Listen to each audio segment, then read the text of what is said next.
Olá, pessoal, seja bem-vindo ao meu canal. Meu nome é Aníbal Azevedo e agora vamos começar uma nova playlist aqui no canal referente à disciplina de Cálculo 1. E a gente tem uma novidade aqui, a gente vai procurar ministrar essa disciplina de Cálculo 1 junto com Python. Então, isso aqui é mais uma das iniciativas que a gente tem aqui do Python para Todos.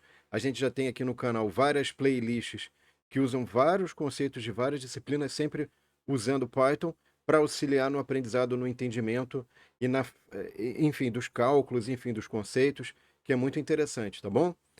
Bom, essa primeira aula, pessoal, a gente vai dar motivação para esse curso. Então, eu vou explicar como é que é a estrutura desse curso e por que a gente está usando Python, como é que a gente vai usar todas as ferramentas que vão ser aprendidas nesse curso para desenvolver coisas interessantes. Vamos então à nossa apresentação. Bem-vindo ao curso de Cálculo 1 mais Python. A gente tem essa imagem belíssima aqui, deixa eu sumir um pouco aqui, vocês curtirem a imagem.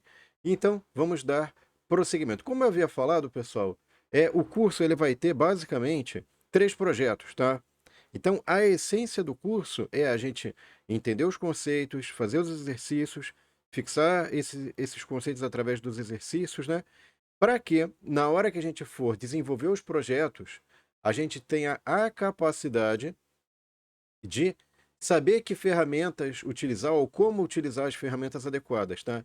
Então, o primeiro projeto vai ser sobre o paradoxo de Zenão. Eu não vou dar spoiler aqui, mas envolve uma tartaruga e o Aquiles, um famoso herói grego, tá? Que, enfim, vai ter o paradoxo chegando lá no projeto, a gente vai explicar. Vai envolver uma série de conceitos matemáticos esse paradoxo. O segundo projeto vão ser duas possibilidades. Ou a gente vai falar sobre foguetes, ou sobre o dimensionamento de pacotes e seu impacto, eventual impacto, na cadeia de suprimentos. Se você não sabe o que é cadeia de suprimentos, a gente vai explicar também nessa segunda opção do projeto 2, tá? E aqui o projeto 3, a gente também vai ter duas possibilidades, né? Um vai ser sobre impressora 3D, tá legal? Ou a outra possibilidade vai ser o cálculo de áreas de células, certo? Então são aplicações legais, aplicações bacanas que a gente vai procurar utilizar os conceitos aí que a gente vai aprender ao longo da disciplina, certo? Muito bem. E aí, vamos falar um pouquinho sobre os projetos, pessoal. Por que o primeiro projeto a gente vai falar do paradoxo de Zenão? Parece uma coisa meio assim, pô, mas é uma coisa antiga, não tem relação com o que está acontecendo no mundo agora. Mas veja o seguinte, isso tem relação com disciplinas que vocês vão ter no futuro do curso de vocês, como simulação e aprendizado de máquina, que a gente está planejando aí essas duas colocar depois no nosso canal também, tá? Então, veja o seguinte, o paradoxo de Zenão, fazendo um pequeno spoiler rapidinho aqui, ele evidencia uma coisa chamada os paradoxos do movimento, tá? E aí, o que ele fala, na verdade, através desses paradoxos, é mostrar ou dizer que o movimento é impossível, como argumentava o professor deles, o Parmenides, tá? Veja que isso pode parecer uma coisa absurda, mas hoje em dia, por exemplo, tem esse livro aqui, né, de pesquisadores do MIT, que falam que nós estamos numa simulação, é uma hipótese. Tá? E a principal argumentação do livro, eu vou resumir aqui em duas imagens, é que se você pegar lá em 1972, você tinha esse jogo de videogame aqui, o Pong. Tá? Eram duas barrinhas, aí a bolinha vinha para cá, a barrinha refletia, ia para outra barrinha, e quem deixasse vazar tomava um gol e o outro lado fazia ponto. Era isso. Tá? E aí, em 50 anos, você saiu disso para esse outro jogo aqui, né? Com um grau de realismo, assim, você vê a expressão facial, a textura, enfim, dá para perceber um monte de cores, luzes, sombras aqui, um negócio perfeito, né? E aí ele fala, bom, será que de repente a humanidade não evoluiu a ponto de você já não conseguir discernir o que que é simulação do que é verdadeiro, e você está numa simulação? Enfim, eu não vou contar esse livro aqui, daria para fazer um vídeo sobre esse livro. Se vocês acharem interessante, deixa aí nos comentários. Quem sabe a gente faz aí no canal um vídeo sobre o livro, tá? Outra coisa interessante, pessoal. Ah, mas isso é um papo filosófico, né? Não vai afetar minha vida. Pera. Simulação e gêmeos digitais, né? Então, veja aqui, ó, essa reportagem fala o seguinte, ó, Digital Twin, como funciona a tecnologia que espelha o mundo real. O uso de sistemas gêmeos digitais por empresas deve movimentar mais de 25 bilhões até 2025. As receitas geradas a partir dessa indústria chegarão a 13 bilhões de dólares em 2023. Forbes Tech, esse pessoal não deve estar jogando dinheiro fora, enfim, está percebendo as tendências aí que tem alguma coisa de dinheiro, né? Aí, entenda o que é Digital Twin, o poder dele para seu negócio, né? Então, veja que aqui, pessoal, a gente está tentando criar uma entidade digital que vai refletir um objeto físico. Essa é a questão do Digital Twin. E isso, obviamente, traz uma série de benefícios e vantagens e oportunidades de negócios, tá? E aí tem as reportagens, o link aqui para as reportagens. Aqui tem a explicação mais detalhada nessa reportagem da NVIDIA, né? Que é justamente isso que eu acabei de falar para vocês, que você pode criar uma representação virtual e sincronizar com objetos, pessoas ou processos físicos, tá? E eles estão bastante avançados nessas parcerias com várias empresas para ter essa representação mais fidedigna possível, tá? Muito bem. Aqui a gente tem também o pessoal fazendo o seguinte, o que acontece? Você tem a NVIDIA aprimorando a simulação para robôs inteligentes com atualizações significativas, né? Então, na verdade, o que acontece? Eles têm utilizado, eu tenho visto aí alguns trabalhos deles, em que eles pegam alguns robôs e antes de pegar o robô físico e botar para operar, ele cria um ambiente virtual, aí põe um robô, digamos assim, o que será a inteligência do robô para operar num ambiente virtual. Aí esse robô vai fazendo bobagens, enfim, vai se aperfeiçoando. Aí digamos assim, esse conjunto de aprendizado que esse robô teve nesse ambiente virtual, você pega e transfere para o robô físico. E depois, esse robô físico, você cria uma representação virtual num ambiente de simulação em que você monitora a performance dele e pode eventualmente atualizar caso haja algum problema a operação desse robô, né? Mas enfim, são coisas interessantes que estão sendo feitas aí com esse conceito de simulação, Digital Twin, né? Gêmeo digital, enfim. E aqui já temos uma outra perspectiva que seria relacionada mais ao projeto 2, né? Que tem conexões com disciplinas como pesquisa operacional 1 e 2, planejamento e controle da produção e cadeia de suprimentos, né? Que seria basicamente a gente entender a questão de quanto que você vai gastar de material ao fazer certos pacotes, como é que essa questão de uso de pacotes pode afetar a cadeia de produção, né? O supply chain que a gente chama, né? Cadeia de suprimentos, na verdade. Enfim. E o que vem a ser a cadeia de suprimentos? Né? A cadeia de suprimentos nada mais é do que, pessoal, você tem os fornecedores de matérias-primas que vão lançar a mão de transportadoras para chegar até o estoque de matéria-prima de uma determinada indústria. Essa indústria vai processar esses materiais processados vão gerar materiais acabados que vão ser organizados ou vão ser estocados num outro ponto aqui. E depois você vai usar transportes ou transportadoras para levar até as suas revendas ou para o seu comércio autorizado, enfim. Ou então diretamente para o cliente final, dependendo aí se esse cliente final tiver, digamos assim, grandes compras, né? Enfim, isso aqui a gente vai investigar a questão dos pacotes, containers, enfim, uma série de questões interessantes. Eu não vou antecipar esse projeto aqui. E veja que o estudo disso é importante, pessoal, porque até há pouco tempo, em 2021, 2022, a gente teve uma série de problemas em relação por exemplo, os pacotes que você leva, vários pacotes, que são os containers, a carga containerizada, né? Começou a ter uma série de problemas e ela é utilizada, esses containers são utilizados em várias etapas do comércio internacional, né? Aqui tem uma representação, a gente não vai entrar em detalhe. E aqui tem uma série de eventos de fatores para a questão do problema de containers, que ficou faltando containers, e aí o preço do frete marítimo subiu de maneira absurda, né? Muito bem. Aqui também a gente falou de impressora 3D, né, pessoal? Impressora 3D, ela também pode afetar, digamos assim, a cadeia de suprimentos ou até mesmo o planejamento e controle da produção. E envolve questão de usinagem, processos de fabricação, outras disciplinas aí que Enfim, vocês vão ver ao longo do curso, tá? Então, aqui, por exemplo, tem algumas vantagens. Tem essa reportagem muito interessante que tem o link aqui.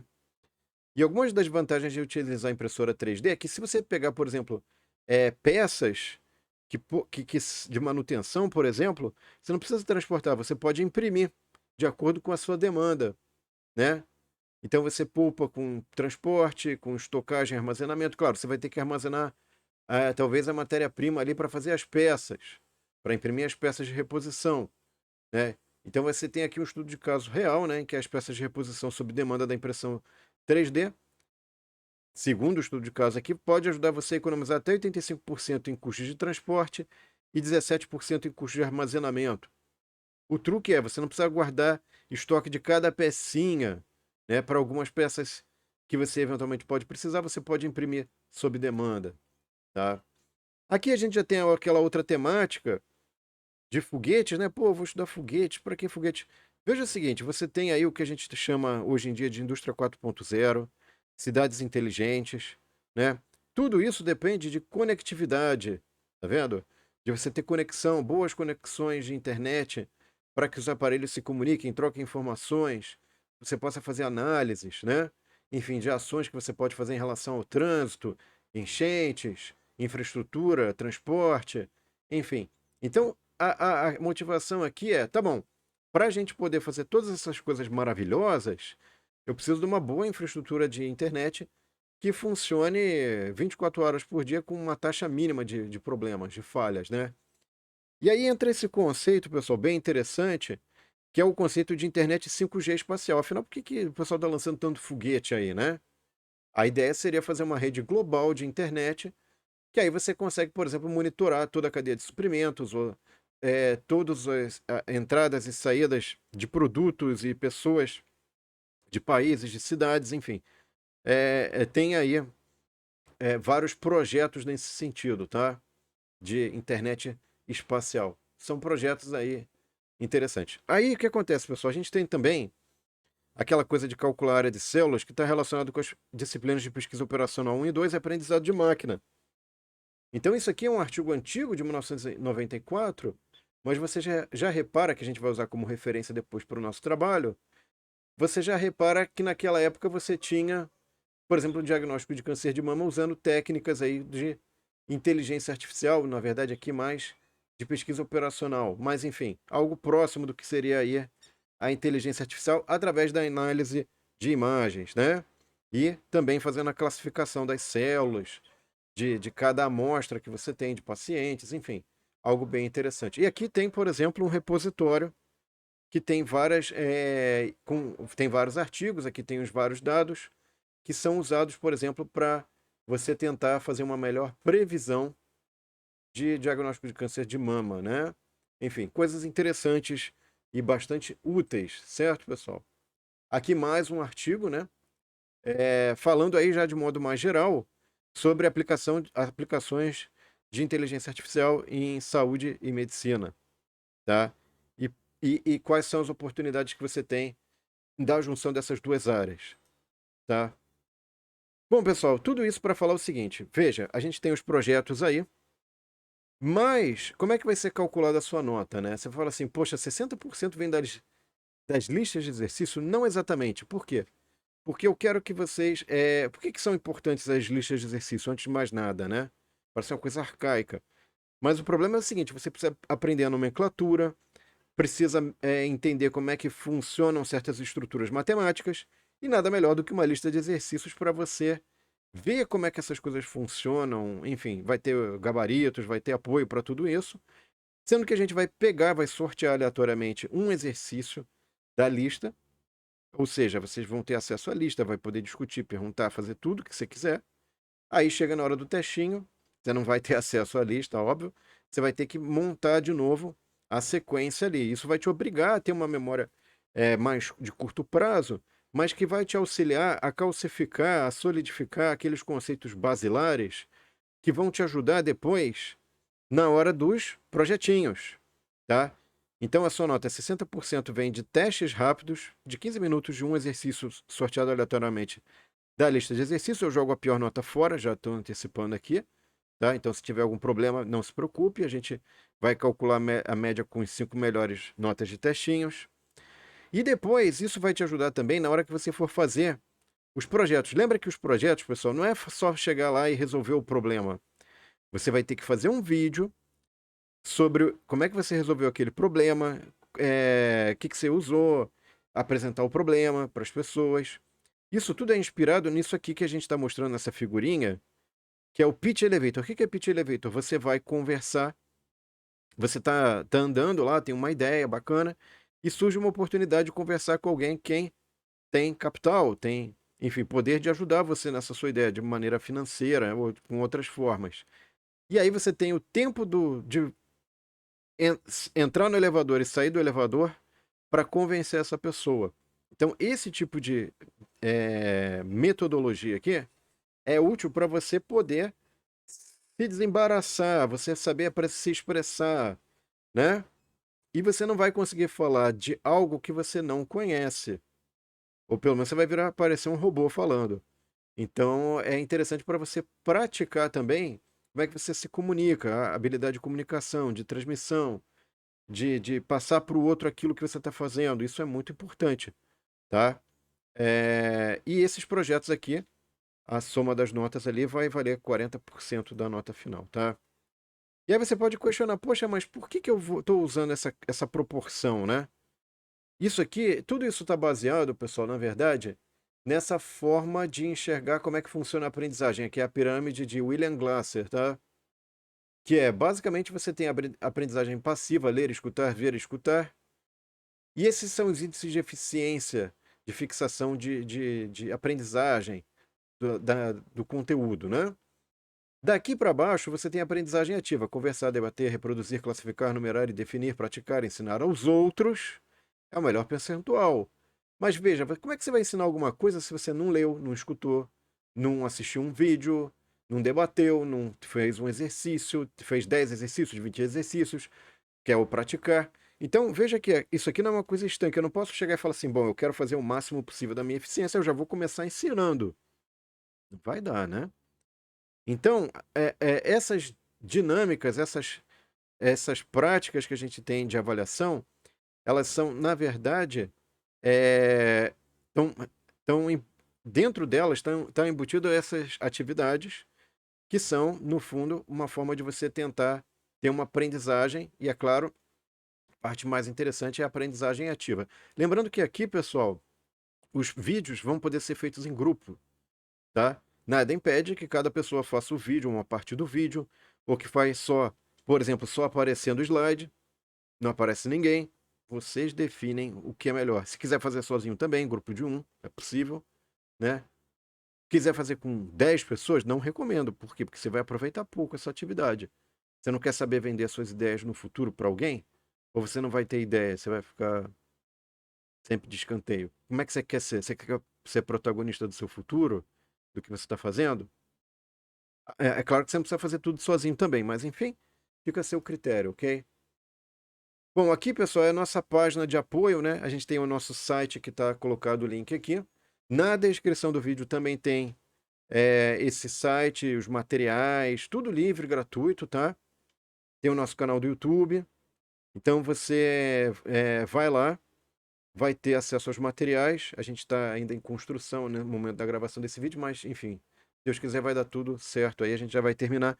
Vai ter os vídeos, material PDF, tudo detalhadinho, tá? Além dos links todos direitinhos. Isso aqui, pessoal, também é um outro sistema de apoio que a gente tem. Já temos esse material tudo pronto, que é o Python para Todos, porque é a linguagem que a gente vai usar mais. Você não precisa saber Python para fazer esse curso. Ao longo do curso, eu vou explicando, ensinando. Mas se você quiser aprofundar, já temos aí um número considerável de vídeos no canal e site também associado, tá? Temos ainda um grupo de WhatsApp, que é para vocês tirarem dúvidas. Então, se você põe uma dúvida lá, é legal você tirar a dúvida de alguém, tentar explicar, ajudar. O grupo é para isso, tá? Então, a gente disponibilizou essa ferramenta também para ajudar no aumento da eficiência do aprendizado, né? O propósito aqui é que todos façam bons vídeos, porque esses vídeos vão ser divulgados nas redes sociais, assim como esse está sendo divulgado, tá? Aqui tem algumas dicas do Elon Musk que eu vou deixar para vocês darem uma lida. Eu concordo com algumas, outras eu não concordo. Você não precisa concordar com tudo, mas vale a reflexão. Eu não vou ficar lendo isso aqui. Eu vou deixar disponível no link do vídeo o PDF dessa aula e vai estar esse material aqui também para você dar uma olhadinha, ver se você tem acha que tem algo interessante ou não. E é isso. Então, se vocês tiverem dúvidas, perguntas, tem o grupo de Zap lá de apoio. Pode deixar comentários aí também se achar interessante. Coisas que vocês gostariam de criticar, elogiar, principalmente elogiar no curso, no vídeo, enfim, é isso, tá bom? Agradeço a atenção de vocês, pessoal. Espero que vocês tenham gostado. E próximo vídeo a gente já vai começar com o nosso conteúdo propriamente dito, tá bom? Obrigado, pessoal, e até a próxima aula. Um abraço e até lá. Tchau!